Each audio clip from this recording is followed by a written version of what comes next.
7 राज्यों में हुए उपचुनाव के नतीजे बेहद शानदार हैं।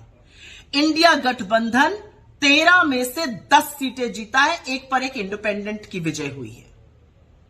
भारतीय जनता पार्टी वाले 13 सीट लड़े थे, 11 सीट पर हारे हैं, मात्र 2 जीते हैं।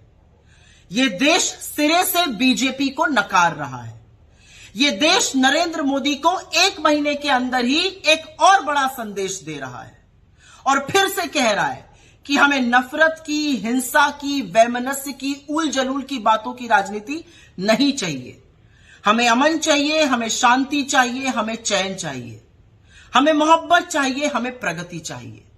यह देश कह रहा है कि नीट पर चर्चा चाहिए। यह देश कह रहा है कि मणिपुर के घाव पर मरहम चाहिए।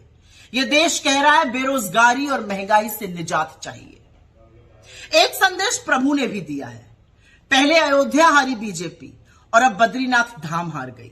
यही नहीं, बीजेपी अयोध्या, ये सब राम जी से संबंधित जगह हैं। अयोध्या, सीतापुर, बस्ती, प्रयागराज, चित्रकूट, कोप्पल, नासिक, रामटेक, रामेश्वरम सब हारते हुए अब बद्रीनाथ भी हार गई। उत्तराखंड में हम 2 सीट जीते, मंगलौर और बद्रीनाथ धाम की। कहने वाले बीजेपी के कह रहे हैं मंगलौर में मुस्लिम ज्यादा है, बद्रीनाथ में तो 98% हिंदू है। क्या कहिएगा, वहां क्यों हार गए? और मंगलौर में जो प्रशासन के साथ मिलकर गंद करी थी चुनाव के दौरान, जो रक्त रंजन किया था, जो मुस्लिम मतदाताओं को जबरन वोट ना देने दिया था, उसका परिणाम सामने है। बीजेपी सिरे से हार गई है। हिमाचल प्रदेश में भी लोगों की हिमाचलियत को ललकार दिया था, जनादेश का असम्मान किया था, सरकार को गिराने का कुत्सित प्रयास किया था। जिन 3 सीटों पर निर्दलियों का इस्तीफा दिलाकर चुनाव कराया गया, उनमें से 2 कांग्रेस ने जीत ली।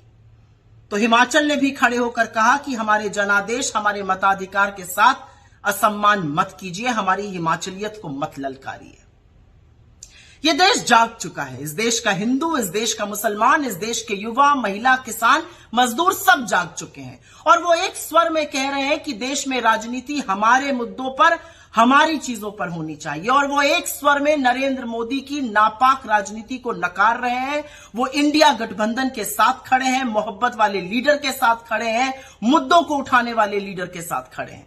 वो राहुल गांधी के साथ खड़े हैं, वो हमारे घटक दलों के साथ खड़े हैं। वो खड़े होकर निष्पक्ष तौर से ये कह रहे हैं कि यह देश मोहब्बत से, शांति से और न्याय से चलेगा, अन्यथा हम सबक जरूर सिखाएंगे।